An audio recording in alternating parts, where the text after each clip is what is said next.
larger vehicle, Mahayana Buddhism, Maha meaning great, and Hana meaning vehicle, it's more like a bus.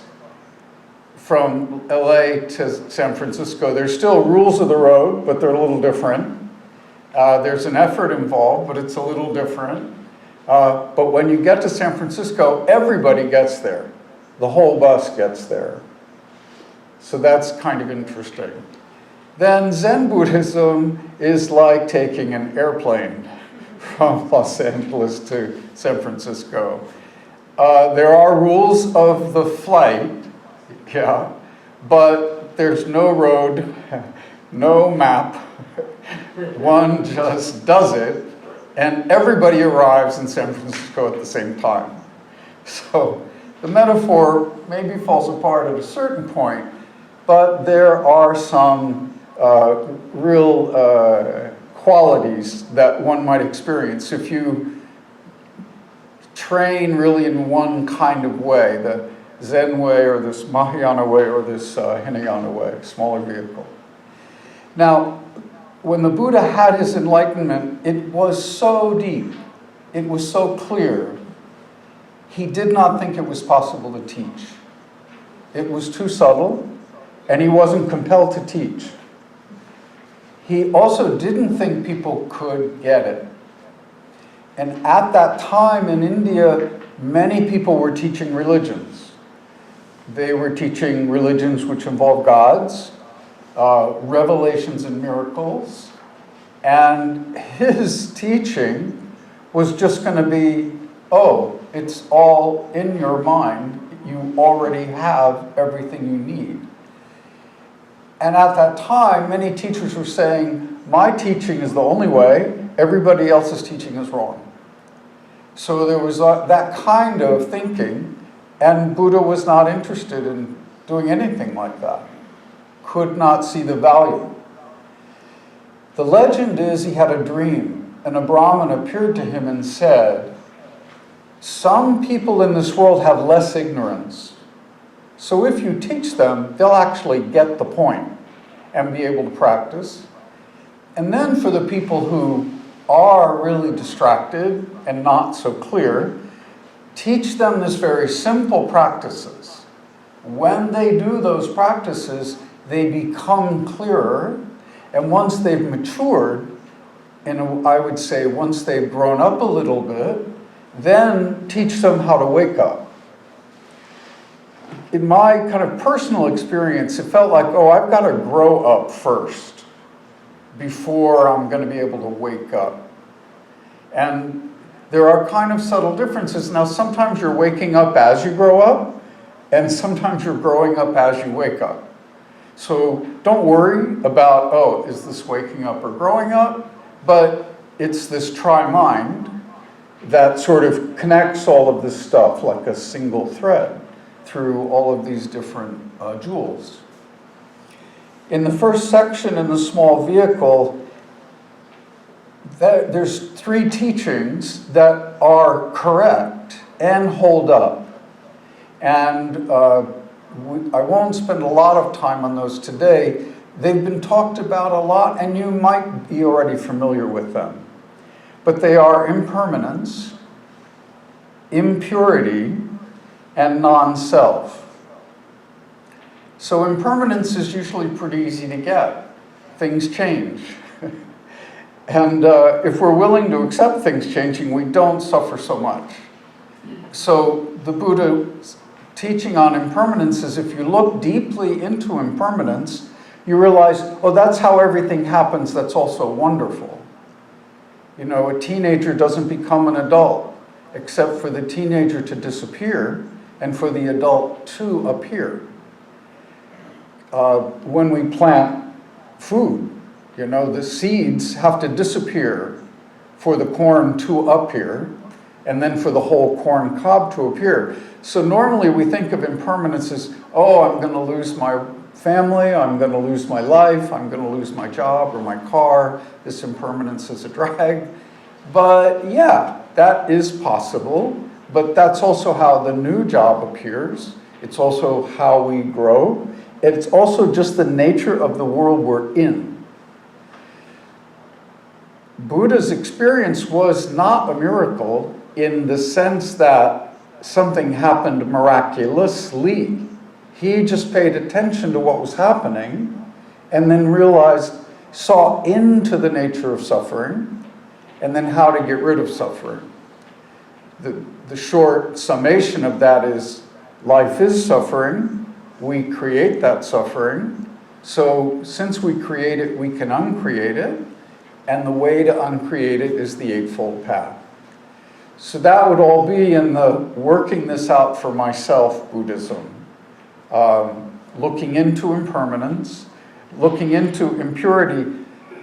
Impurity can be kind of confusing. It was for me. I came from a Catholic background for the first 30 years of my life, a devout Catholic. So pure and impure were a big deal. And filthy was, like a big deal and a thing to be sort of ashamed of and avoid. Purity in a kind of Buddhist sense is there are 5 desires. Seems surprisingly simple, but only 5. Desire for sex, desire for food, desire for sleep, desire for money, and desire for fame. Sex, food, sleep, money, fame. Now, if you look at those for even 5 minutes, you'll notice you need all of them. None of us arrived here without sex. So that's how people appear in this world. So from a Buddhist teaching point of view, these desires are only impure when they cover up our heart-mind, when they make us confused. So if I'm going to use a metaphor here that I'm going to repeat a lot. Imagine yourself as a mirror. And if a big emotion comes across, that's like fog, condensation. Maybe some anger or some big desire. Or your friend gets a Tesla and you think, wow, I'd really like a Tesla. So that's like a big fog on the mirror. And then you go, oh, I don't really need a Tesla. I'm really happy with my Audi. That's like Windexing that mirror and it just becomes clear again. It's just letting go of the desire. The desire appears, we feel it, we experience it, then we let it go. So then this mirror becomes clear again. And it can reflect clearly. Then if we're very upset about some big political change or some geopolitical change like the heartache in the world or the environmental catastrophe that we are all witnessing on the news and in our daily lives, that breaking heart will cloud our mirror, right? So that's a desire. But that's a desire for good. Like, I want this ecological disaster slowed down and stop. I want to help people. So that's desire functioning, but it's not clear if it's controlling us. So again, we Windex this mirror, we get it to reflect clearly, then the desire can function in the world. So I'm straddling in that instruction smaller vehicle, working this out for myself, and the larger vehicle, doing this for all beings. So working it out for ourselves is we don't want these impurities to keep us from seeing what a human being is. Working it out for everyone is I'm going to use these things to help this world, which is a much bigger demand. Then this teaching of non-self, that requires a little bit of practice. We're born, our parents give us a name, we think we're somebody, we go to grade school, we get grades, we get honors, we are challenged, we learn, we're going, right? And the I, my, me is getting all this done, is what we think. So then at some point, we start asking, why are we alive? What is a human being? What is going on? What is my job? A question appears. If we hold on to this I, this idea of I, my, me, we will not be able to see our function or our role or our job. because this I, my, me is the first illusion that we have grabbed onto. We think we are this corpse. It is the vehicle we have, but it isn't us. So in the small vehicle, working this out for myself, practice, we look into what this thing is. When we look at it deeply, and we'll see that it's changing, and that it's also interdependent. So it does take sometimes some meditation to see that, but sometimes we're confronted with it. My sister, Eileen, she has a daughter, and when her daughter Sarah was 5, she has 5 daughters, but when Sarah was 5 years old, she contracted kidney cancer. And at that age, that kind of cancer grows extraordinarily fast. So it was like diagnosed on a Wednesday, and Friday, Sarah's in surgery, and then Monday, she's coming to, and they're going, well, we think we got the entire cancer out. So certainly Sarah was not cancer, yeah? Sarah was this little girl. She was not her body. Now, I'm happy to report she's 23, 24 years old. She just had a kid. It's Eileen's first grandchild, all of that.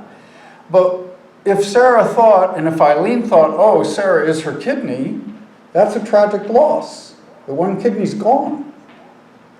But we are way, way, way, way, way more. We are an enormous amount of things more than our body.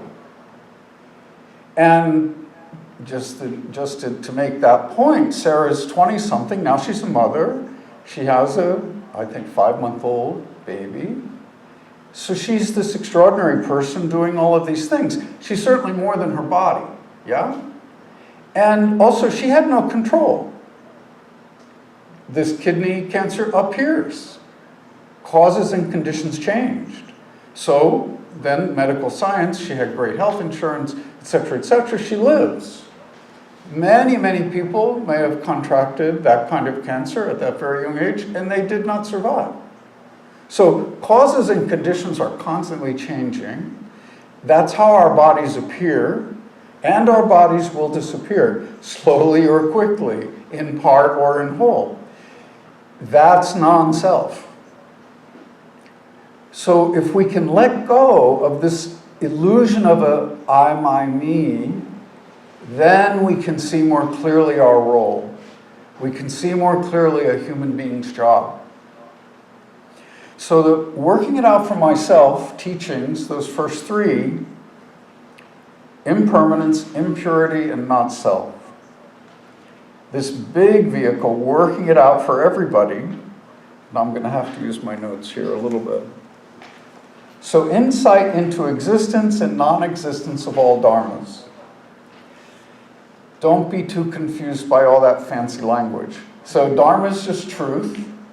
Dharma is an experience. So this cup of water is a dharma. Having a sip is a dharma. Giving a talk is a dharma. Meditation is a dharma. So, in other words, everything in the universe is a truth, is a teaching, is a dharma. They are essentially empty. They're empty of any self-nature. When we say empty, we always mean empty of something. The cup I'm drinking from still has some water in it. So we'd say the cup is not empty of water. So when I'm saying all dharmas exist, the non-existence and existence, that's coming from the Buddha's teaching of emptiness. And he's saying all things are empty. And then we can say, empty of what, Buddha? They are empty of a particular self. They're empty of any essential nature. Whatever it is we're experiencing, it's always in a constant state of change. So 2,500 years ago, roughly, Buddha was seeing what modern-day physicists already know. But he saw it just by looking deeply into his own experience. We can also see it just by looking deeply into our own experience. And that doesn't necessarily mean you have to sit a 90-day retreat or a 3-year retreat in silence or some sort of extreme practice. It simply means paying attention to how things are. Conversations with friends, emotions appearing, navigating a relationship with a loved one, navigating a relationship with a coworker, or keeping the question, what is this? What is actually happening? What am I doing? What am I bringing into this? What are the other people bringing into this? In other words, it's always a question. It's not an answer. If we can keep a question, that's causing our mirror to become very clear, and then it just reflects. When red comes, it just reflects red. When anger comes, it just reflects anger. Then anger goes away, it just reflects the next thing that appears. So insight into the fact there are no external, tangible characteristics and that all is emptiness. This is the same teaching point from another angle. All name and form are created by our mind. So if I show this stick to a dog, you know, he just wants to run and hopes I throw it, yeah? And then he'll bring it back, and then he'll play fetch with me.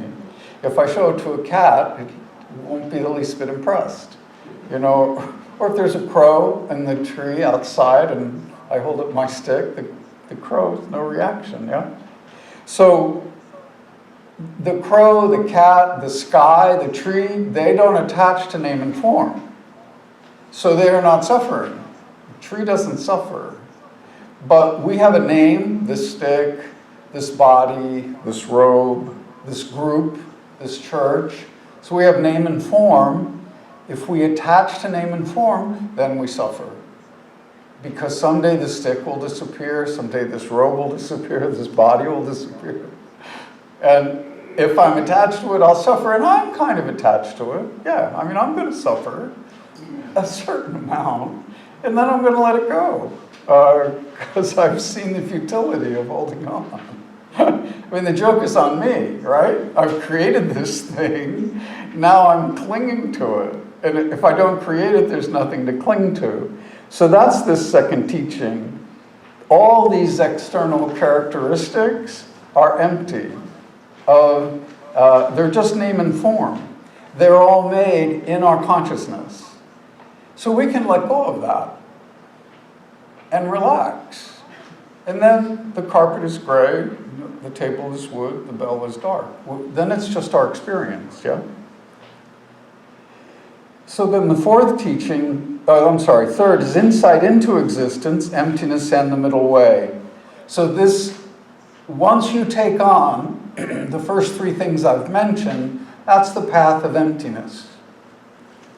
It's called that because it's in the middle. It's called the middle path.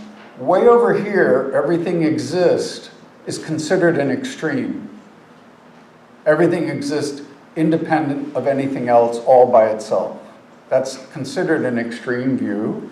Then way over here, nothing exists, often called nihilism in philosophy. That's considered also an extreme view. Because things do exist. You know, if I pinch my nose, it hurts. You know, if a student is sitting nearby, and in the old days, the teacher would hit the student. You know, the student feels it. So something's happening, yeah? But if we say it exists, that's an extreme view. And if we say it doesn't exist, that's also an extreme view. Buddha's teaching is the middle way. So just as you're listening, you're able to imagine, okay, so this is all here. It doesn't have a particular self. It's in a constant state of flux, but it's really going on. That's the third insight, the third teaching of Mahayana.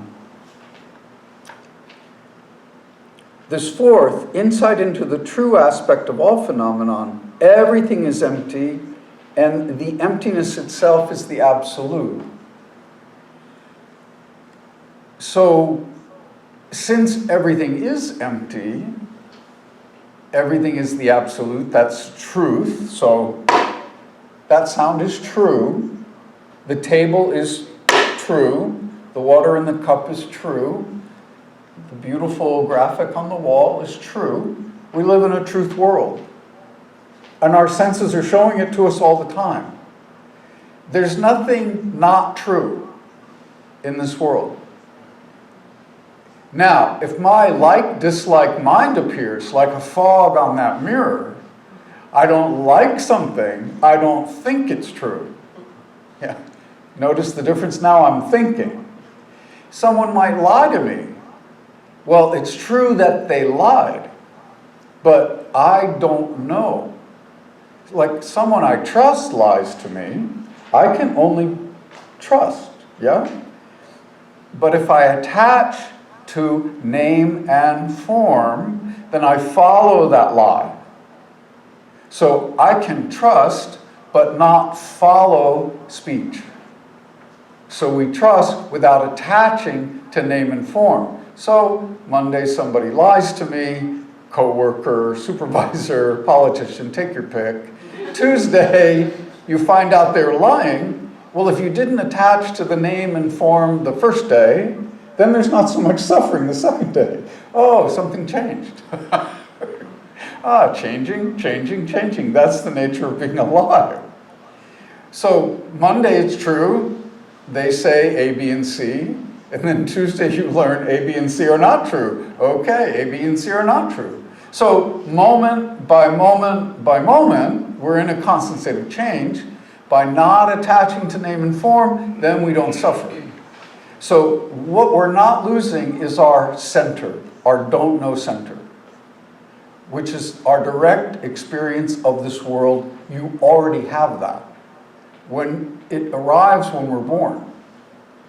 We're born, it existed before we were born. This body manifests, we experience our don't know center. Then this body dies, it continues to go.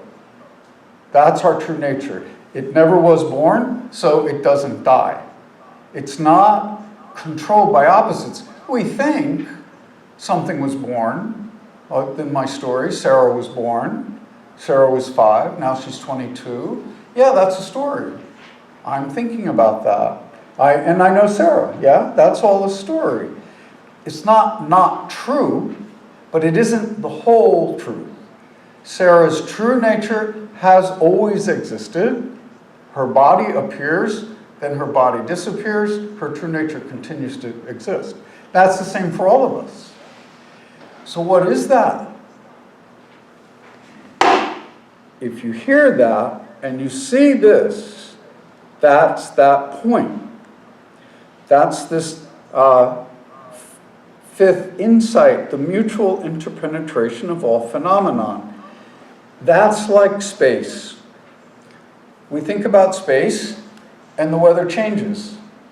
Clouds come, clouds go. It's a bright day, it's a cloudy day. The rain comes, things grow. The rain doesn't come, things don't grow. Everything's changing, and nothing is a hindrance on anything else.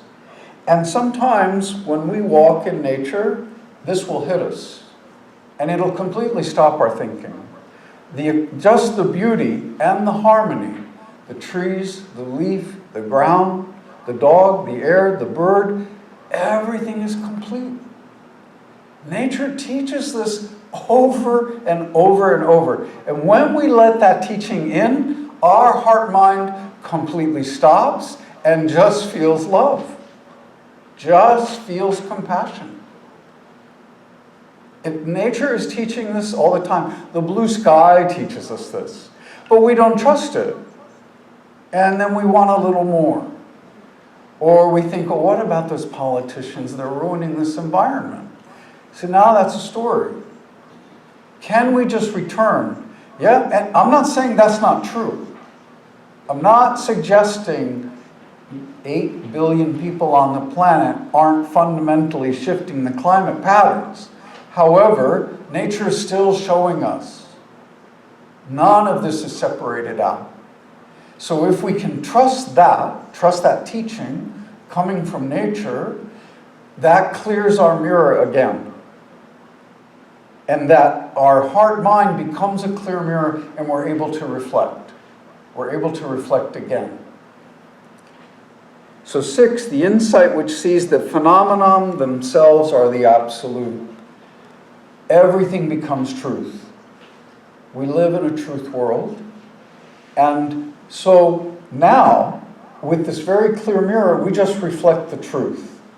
If somebody appears that's hungry, we give them food. If someone appears that's thirsty, we just give them water. We give them something to drink. We just reflect, We don't think, oh, they must be kind of lazy, that's why they don't have any food, and if I give them food, then that's going to encourage their laziness. We don't do that. Instead, we just trust what we see, what we hear, what we smell, taste, touch. What comes in our 6 senses is always the truth. Always the truth. Because we've been cleaning this mirror wisdom that we have. And that is the great Bodhisattva vow. Bodhi means awake, sattva is person. So that's the awake person's vow, is to just see the truth, their relationship to it, and then how can I help? How can I help? How can I help? And this I, my, me, it just we see it doesn't exist, right? So then our karma, like our age, our gender, our orientation, our race, our wealth, our family, all of that we use. So if we're poor, we use our poverty to help. If we're rich, we use our wealth to help. If we're creative, we use our creativity to help. If we're a banker, we use banking to help. Whatever, this is the wide vehicle. Whatever our karma is, instead of the banker being controlled by his karma and just wanting money, money, money, money, money, instead he sees, oh, all beings are the same as me. I'm the same as all beings. I'm a banker, so I'll use my banking business to help. Same for the artist. The artist thinks, oh, I'm the creative one, and they're all not so creative. You know, they're all kind of dull and stupid. I want a lot of money, then I can entertain them. I'll be this famous artist. So that's desire controlling the person. But if they, oh, I'm an artist, I'll create. Then they get some compensation. They use that compensation to help. So it does, what our karma is doesn't matter. Our karma controlling us does. But these practices, this was the Buddha's insight. It's not my idea. The Buddha's insight is, oh, all of these things have a function. But for them to function correctly, we have to be clear. So this mirror is constantly being cleared. It's covered up by desire. We let go of the desire. It's covered up by fear. We let go of the fear. It's covered up by some trauma we had 20 years ago. We let go of the trauma. We come back to this moment. How can I help? And that includes us. Like in Buddhism, we say helping ourselves and helping another, 2 wings on the same bird. So it seems separate. Yeah, seems separate. But helping ourselves, helping others, 2 wings, same bird. Really important point. Someone has a problem, you just listen. You just listen. They talk and they talk and they talk about their problem. We just listen. We just listen. Maybe we think, I don't know how to help. I'm not a professional. But they just talk and talk and talk, and you just keep listening, keep listening. Then they get tired. They get tired. They finish telling the story. And then they say, I feel so much better. Thank you so much for listening. What happened was they were heard. They were seen. That is compassion. Passion means suffer. The root of comp is with. So when you listen to that person talk and talk and talk about their problem, you are suffering with them. You have stopped being separate. Your listening connects to them. So it's extraordinarily simple. Now maybe we think, I'm kind of busy today. I don't want to listen to my friend anymore. That's all I can allocate for this phone call. Yeah? So maybe that is the case, but then you are skillful. What you're saying is very important to me. I am beginning to run out of time. I have a few more minutes left to listen, then I have to wrap this up. That's okay. Everybody understands. Oh, yeah, everybody's busy. Okay, I'll stop talking. It's extraordinarily simple. And as a human being, we already know what to do. It's already there. Yeah? When we sit still, we become Buddha. We are a Buddha when we sit still. And then there's all this stuff going on, but you can still hear, you can still see, you can still taste, you can touch and think. So in the beginning, our thinking is desire and it's ignorance. But when we return to this 0 point, the rug is gray, the robe is gray, the casa is brown. When we return to what we see, hear, smell, taste, touch, then what we think is wisdom. Because it's coming out of right now. It's coming out of this moment. It's wisdom and compassion, and it's not for me. It's no longer I, my, me. It's for the other person. Or it's for this world. So we call this Bodhisattva Vow. And it's impossible. And that's a good thing. Because it's impossible, it gives us a big don't know. And there's 4 of them. And we say, sentient beings are numberless. We vow to save them all. Well, that's impossible. It's even incomprehensible. But we trust that, and we just try. Then delusions are endless. And they are. We're constantly in this illusory world, and constantly, here comes an illusion, and I'm grabbing onto it. That's happening all the time. Here comes an illusion, I'm grabbing onto it. Oh, I'm suffering, then I let go. Once I let go, I'm not suffering. The illusion is still there. Yeah, it's an illusory world, but it has a function. It won't function correctly if I grab onto it. Delusions are endless. We vow to cut through them all, so our effort is to just not grab on. We pay attention, but we don't attach. The teachings are infinite, and we vow to learn them all.